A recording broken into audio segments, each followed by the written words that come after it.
কংস দেখছেন এখন কি করব। কংসের পরিকর নিয়ে এবার সিদ্ধান্ত করতে বসলেন। কংসের পরিকরেরা বলছেন, মহারাজ আমাদের মনে হয় এই কৃষ্ণ বলরাম দুইজন মায়াবী জাদুকর বালক। জাদু টোনা জানে মহারাজ, আর জাদুকরদের তো একটা এরিয়া থাকে না, ওই এরিয়ার মধ্যে তাদের কিছু করা যায় না, তাহলে ওই এরিয়ার বাইরে বের করতে হবে।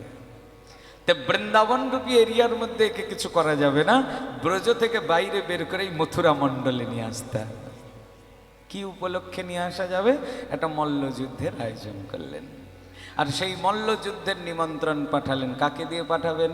ব্রজবাসীরা, গোয়ালারা যাকে বিশ্বাস করেন, গোয়ালারা সব থেকে বিশ্বাস করেন যাদবদের।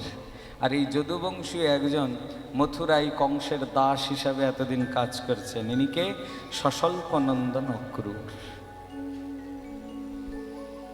অক্রূরকে পাঠিয়ে দিলেন। মল্লযুদ্ধের নিমন্ত্রণ নিয়ে অক্রূরজি আসছেন। যদ্যপি কংসের প্রেরিত দূত, কিন্তু অক্রূরের মনের মধ্যে আজকে আনন্দ। কংস অসুর হলেও, এতদিন অসুরের সেবা করেও আজকে আমার জীবনে সৌভাগ্য হয়েছে যে মথুরাবাসীদের মধ্যে সর্বপ্রথম গোবিন্দের চরণ দর্শন করতে যাওয়ার সৌভাগ্য আমার হলো। কারণ গোবিন্দ যেই ভূমিতে বিচরণ করেছেন সেই ভূমিতে আমার মতন অসুর ভূমির সেবক প্রবেশ করবে, অহোভাগ্য। অক্রূরজি গদগদ হয়ে গেলেন, ব্রজভূমিতে এসে ভুলুণ্ঠিত হয়ে গড়াগড়ি দিচ্ছেন। অক্রূরজি প্রেমে পুলকিত হয়ে নন্দভবনে এলেন। নন্দভবনে সবাই তাকে স্বাগত করলেন, মিষ্টান্ন পক্কান্ন আদি দিয়ে তার সাদর অভ্যর্থনা হলো। এবার অক্রূরজি এসে বেদনার সংবাদ দিলেন, তিনি কৃষ্ণ বলরামকে কংসের নিমন্ত্রণ অনুযায়ী নিয়ে যেতে চান। বৃন্দাবনে বিনা মেঘে বজ্রাঘাত হয়ে গেল মহারাজ।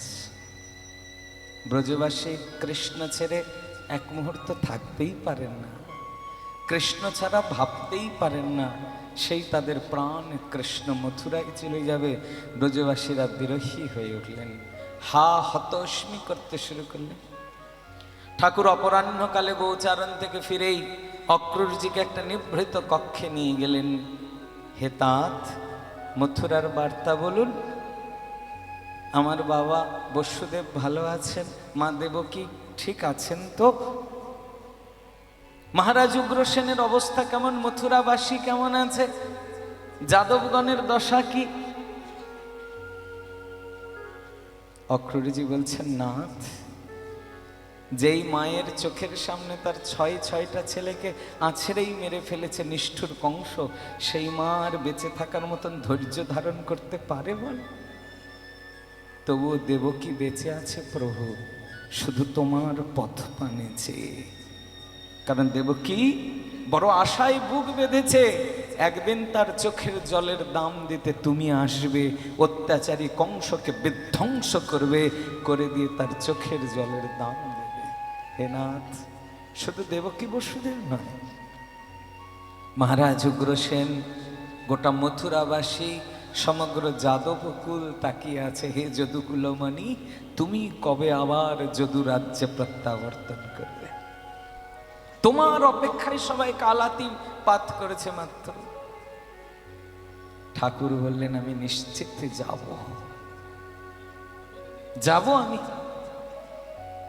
ভগবান বড় বিভীষিকায় বললেন, বৃন্দাবন তার প্রাণ, কিন্তু বৃন্দাবনে প্রেমের আতিশয্যে যদি তিনি থাকেন তাহলে কর্তব্যে চ্যুতি হয়ে যায়। মথুরা গমন তার কর্তব্য, বৃন্দাবন তার প্রেমের ভূমি, মথুরা কর্তব্যের ভূমি। কর্তব্য করতে গেলে প্রেম থাকে না, প্রেম হলে কর্তব্য চ্যুতি হয়ে যায় মহারাজ। ঠাকুর ভক্তবৎসল, বৃন্দাবনের ভক্তরা মহান, কিন্তু মথুরার ভক্তরা ক্ষুদ্র হলেও তো ভক্ত মহারাজ। ভগবান তার বড় ভক্তকে কৃপা করতে গিয়ে ক্ষুদ্রকে অবজ্ঞা করেন না বলেই তো রামচন্দ্রের জন্য সেতু নির্মাণ করেছেন নল নীল আদি বানরগণ মিলে। সেইখানে ছোট্ট একটা কাঠবিড়ালি ভাবছেন, এত সবাই প্রভু রামের জন্য সেতু বাঁধছে, আমি কি করব? আমার দ্বারা কি হতে পারে? সমুদ্রের তটে এসে বালুর মধ্যে গড়াগড়ি দিয়ে সমুদ্রে ঝাঁপিয়ে পড়েছেন, আবার বালুতে গড়াগড়ি দিয়ে ঝাঁপিয়ে পড়েছেন। ভগবান রামের দৃষ্টি এখান থেকেও বেরোলো না, সঙ্গে সঙ্গে কাঠবিড়ালিকে বলছেন, আহা আমার সেতু বন্ধনে তুমিও বড় উপযোগ করেছ। মস্তক থেকে সর্বাঙ্গ হাত বুলিয়ে দিয়েছেন। আজও পর্যন্ত কাঠবিড়ালির শরীরের মধ্যে প্রভু রামচন্দ্রের সেই হস্তকমলের দাগ হয়ে গেছে মহারাজ। তিনি তার মহান ভক্তকে কৃপা করতে গিয়ে ক্ষুদ্রকে কখনো লঙ্ঘন করেন না, ক্ষুদ্রের প্রতিও তার সমান কৃপা থাকে। তাই প্রেমময় ভূমি প্রেমাচ্ছন্ন হয়ে থেকে তিনি মথুরার কর্তব্যকে অস্বীকার করতে পারেন না, তাই তাকে যেতেই হবে মথুরায়। তিনি স্বীকৃতি দিলেন, আমি মথুরায় যাব। ব্রজবাসী যখন শুনলেন ঠাকুর মথুরায় যাবে, সবাই বিরহে মুহ্যমান হয়ে পড়লেন। গোপীরা হা হতস্মি করে কেঁদে ধুলাই গড়াগড়ি যেতে শুরু করলেন। মহারাজ নন্দ ভবনে ক্রন্দনের রল উঠে গেল। গোপীরা তো বক্ষে করাঘাত করে বলছেন, আমাদের জীবনে অনেক বড় সুকৃতি যে সাক্ষাৎ গোবিন্দকে আমরা গোয়ালিনী হয়ে পেয়েছি, কিন্তু নিশ্চিত আমাদের জীবনে কোনো দুষ্কৃতিও ছিল, যার ফলস্বরূপ আজ গোবিন্দের সঙ্গচ্যুত হয়ে যাচ্ছে।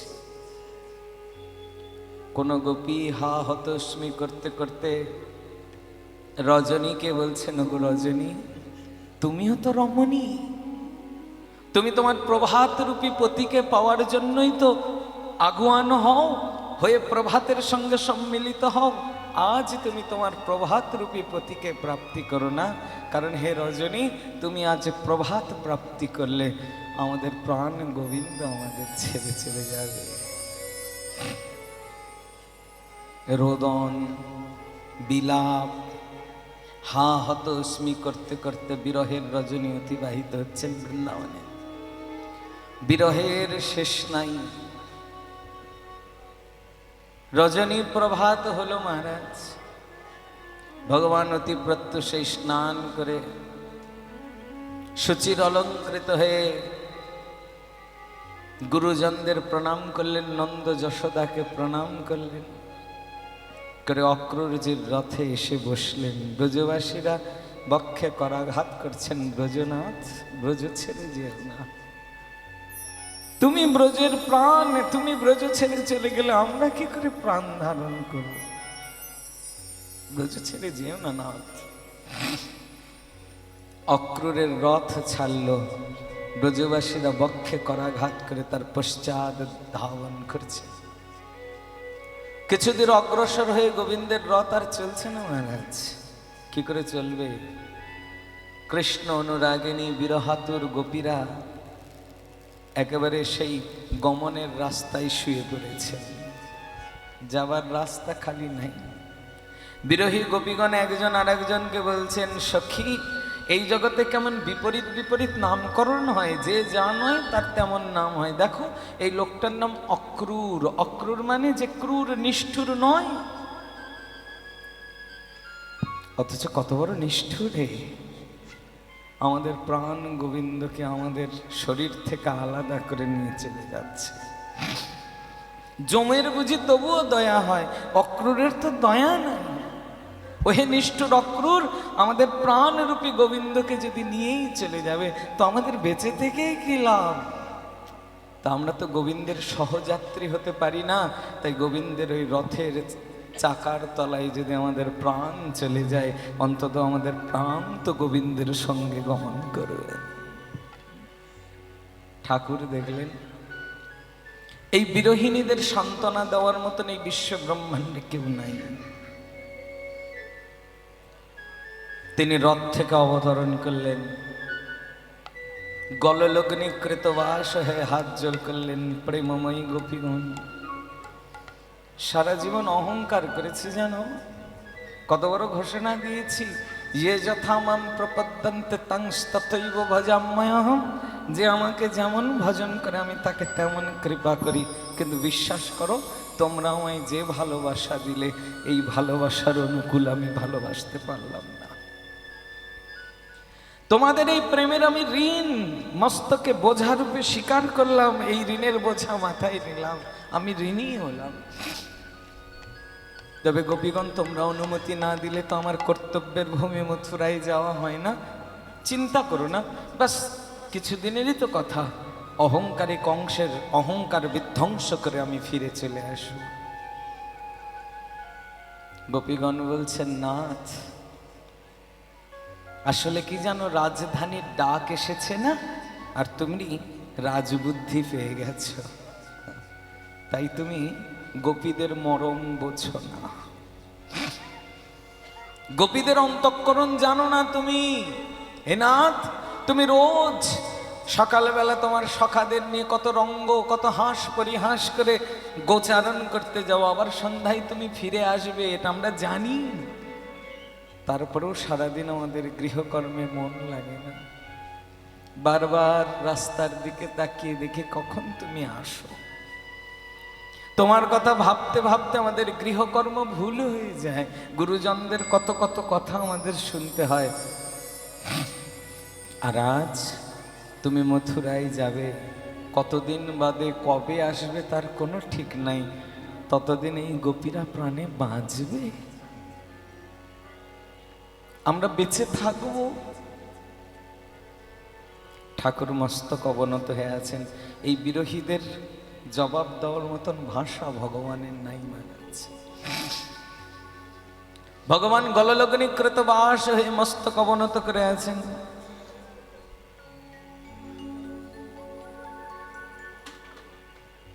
ঠাকুর মাথা অবনত, গোপীগণ বলছেন, গোপীরা বলছেন, নাথ যাও, মথুরা থেকে ডাক এসেছে, রাজধানী থেকে তুমি রাজা হবে না, যাও রাজা হও, মহারাজা হও।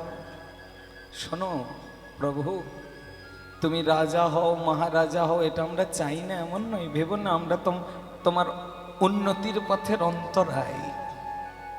তুমি রাজা হও, রাজাধিরাজ মহারাজ সম্রাট হও, এটা আমরাও চাই।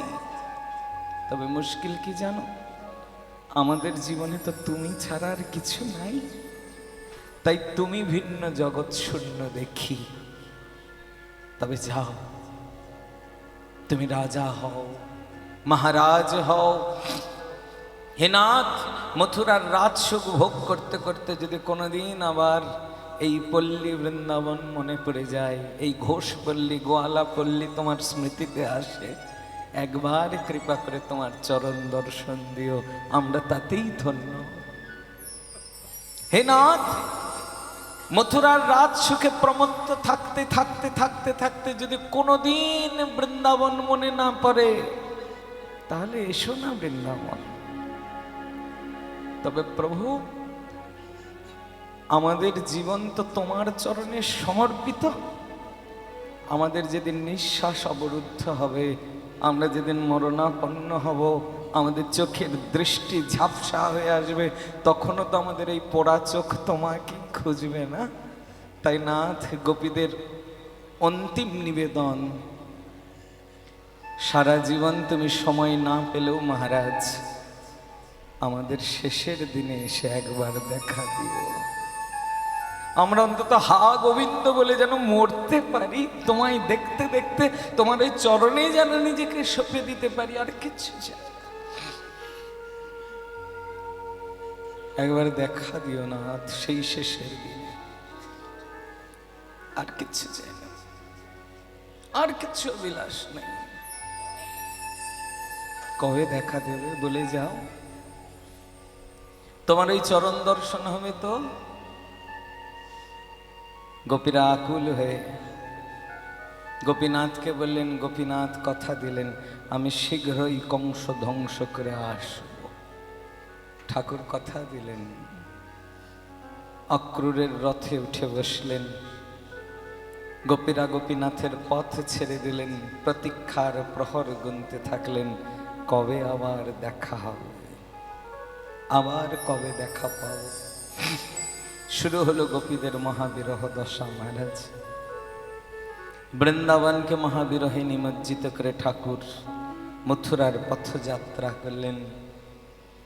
অক্রূর জীবর শঙ্কিত আশঙ্কিত হলেন যে ঠাকুর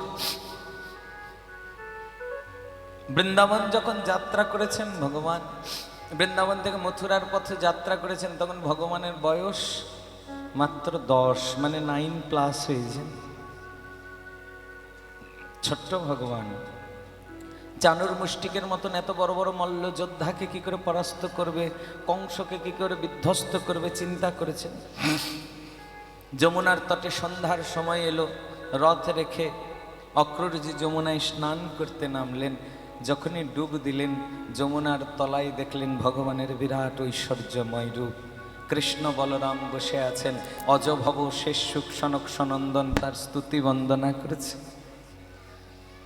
আবার ডুব দিয়ে যখন উঠলেন, উঠে দেখলেন আবার রথের উপর কৃষ্ণ বলরাম বিরাজমান।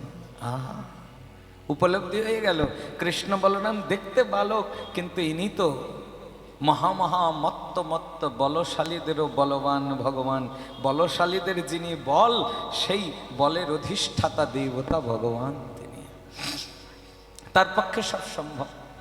মথুরার যাত্রাপথে ভগবান কংসের অনুরাগী এক রজকের দর্প চূর্ণ করে দিয়ে তার থেকে রাজবেশ ধারণ করলেন। কংসপুর প্রবেশ করবার প্রাক্কালে মথুরার দরজায় হরধনু আছে, হরধনু ভঙ্গ করে দিয়ে ঢুকলেন। হরধনু ভগ্ন হলো, কংসের সিংহাসন কেঁপে উঠল।